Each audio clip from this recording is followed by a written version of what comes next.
After being labeled a terrorist, an American mercenary named Turop is exiled to Eastern Europe and lives alone in a war-torn New Serbia. Tired of violence and hostility, Turop keeps to himself, blending into the background while staying alert to protect himself from his volatile environment and lives a quiet, peaceful life. One morning, Turop wakes up early and goes to the nearby market to get some groceries, but stops by a local vendor to confront him about a non-functional gun he sold him and beats him up. Turop then calms down, finishes his shopping, and returns to his dilapidated apartment where he cooks his food and prepares to eat. However, before he can even take a bite, his apartment door is blown open, and a group of heavily armed men rushes in. Turop calmly takes in the situation, soon identifies that the intruders are led by his old colleague Carl, and, using a moment of distraction, overpowers him. No shit, Carl. Feeling cornered, Carl confesses that their old acquaintance Gorsky had hired him under strict orders to bring in Turop. Turop takes a moment to process everything, decides to meet Gorsky on his own, and kills Carl for his betrayal. Personal between him and me. Then the troops escort Turop to an armored vehicle where Gorsky awaits him. I'm not hiding. You could have knocked. There, Gorsky asks Turop to smuggle a young girl named Aurora to America in 6 days and gives him an implantable UN passport to get him across the American border. But you can pay me what I need so I can get the job done right. After negotiating a hefty fee, hoping he can finally get his freedom, Turop accepts the job. Later that day, Gorsky sends his men to pick Turop up and transport him to a no-elite religious convent in Kyrgyzstan, where Aurora lives. After a few hours of travel, Turop reaches the convent and learns that Aurora's guardian, Sister Sarah, will be joining them on their journey. Then, as he waits for the women, Turop consults his map and plans their escape route, and decides to go through Russia and reach New York through Canada. Soon, Aurora bids farewell to the women of the convent and, together with Sarah, heads to Turop's car. A few minutes later, the trio starts the long journey. After a couple of days of travel, the trio arrives at a Russian border town in Kazakhstan called Troitsk, and Aurora is disturbed to see the desperate locals trying to survive the dilapidated, war-torn city, as this is her first time away from the convent. Are you really going to need all that? We could never have enough firepower, sister.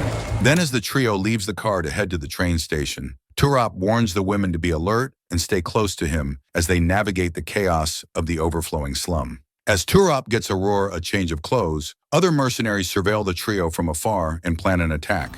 We located the targets. Contact New York.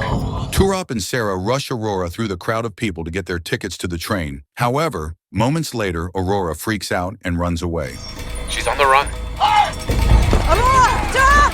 Sarah and Turop run after Aurora, while the mercenaries also follow the situation from a distance. After a few minutes of chase, the duo catches up with Aurora, who breathlessly warns them to stay away from the ticket station, as some unexplained danger is lurking in the shadows. We have to go now. We have no time. What is wrong with you? Moments later, as the duo brushes off Aurora's concern and tries to drag her back, a massive explosion destroys the ticket station.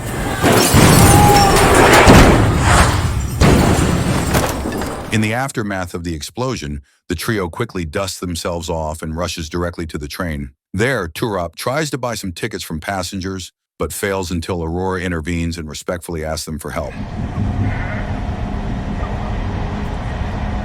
During the train journey, as Turop questions how Aurora knew about the explosion at the ticket station, Sarah dodges the question and instead advises him to stay focused on protecting Aurora.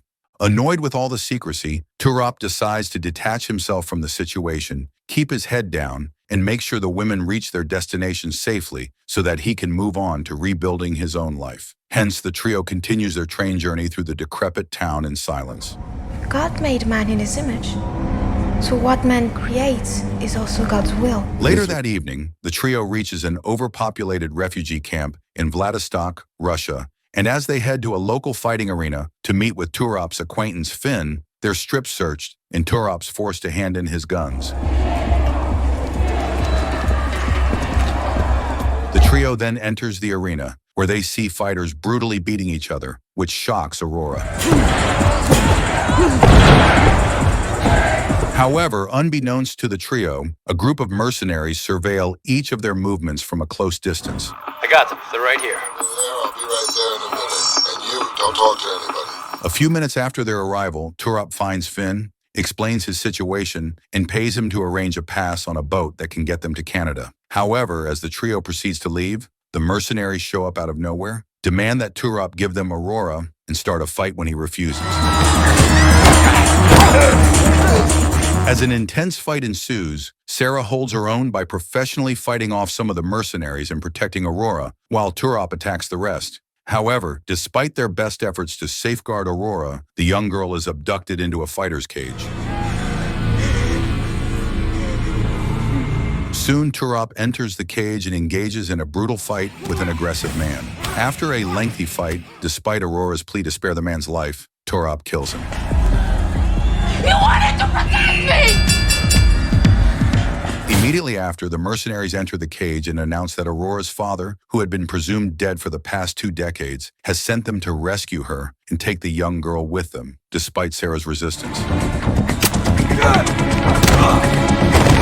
Then Sarah and Turop frantically chase after the mercenaries in hopes of rescuing Aurora.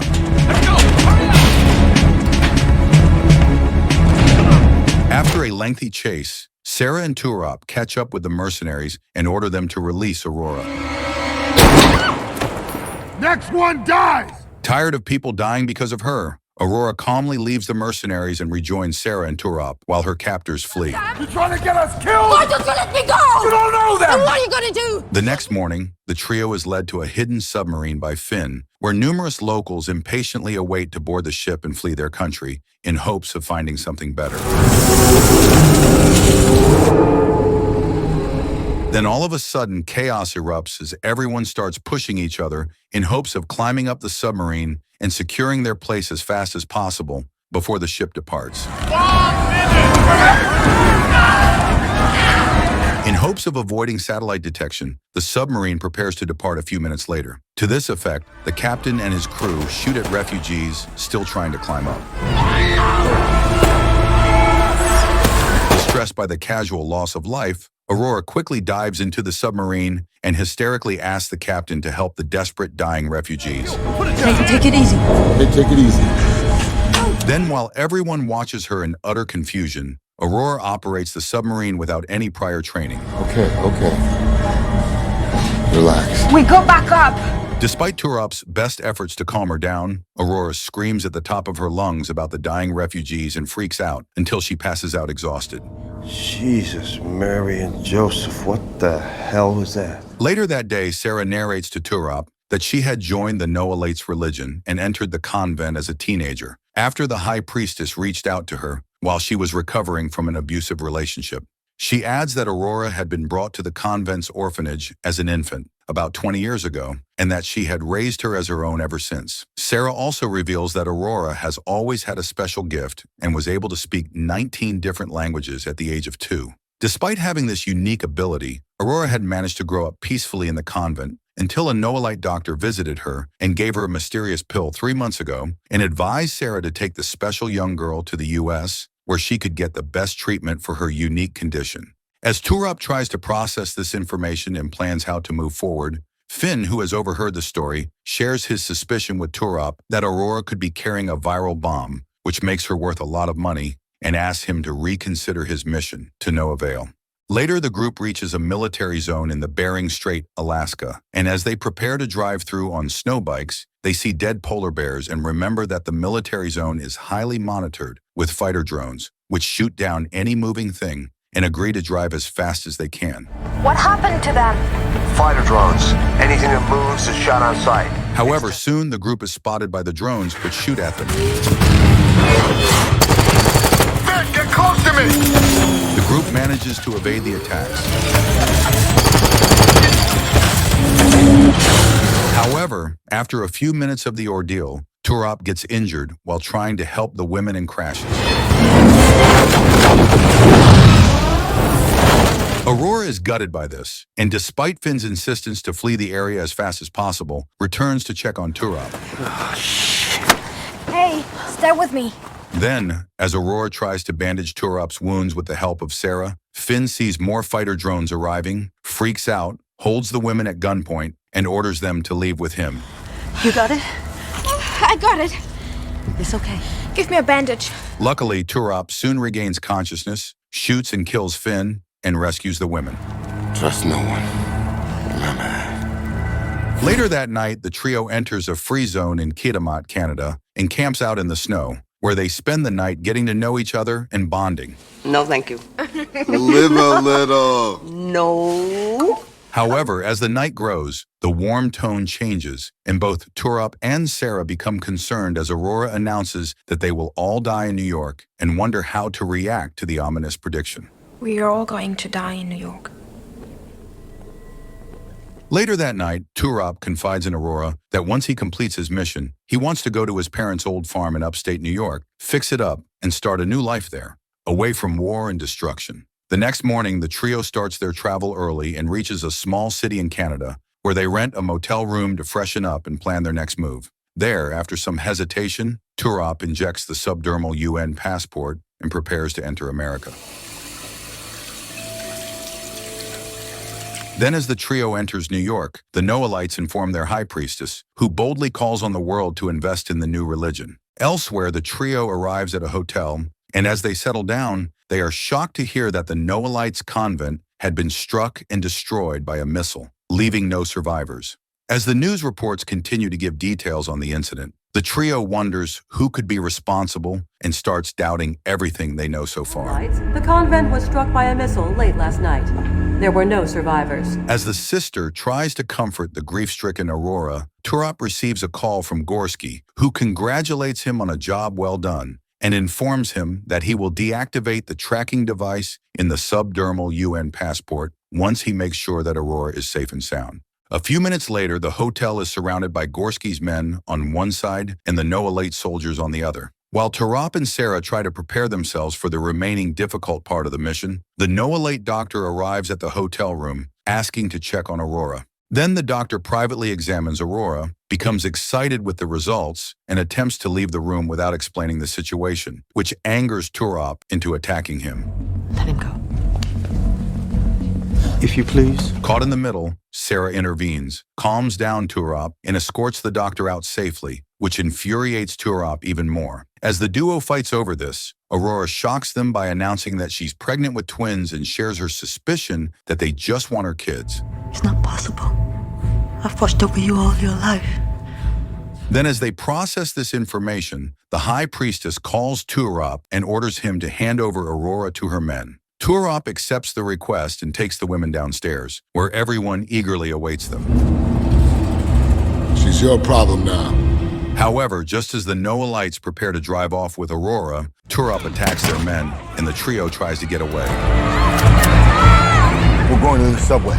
All hell breaks loose on the streets of New York, as both Gorski's men and the Noelites open fire and chase the trio. Then, as Sarah and Turop prepare to return fire and defend themselves, Gorski's men fire guided missiles that track Turop's passport. What's wrong? It's a missile linked to my passport. Turop survives the explosion and continues to fight off the soldiers alongside Sarah.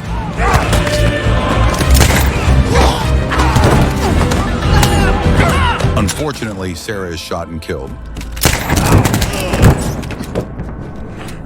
Protect them. Then in a shocking twist of events, Aurora walks up to Turop, tells him that she needs him to live, and shoots him. As Turop falls down, a guided missile reaches him and causes a massive explosion.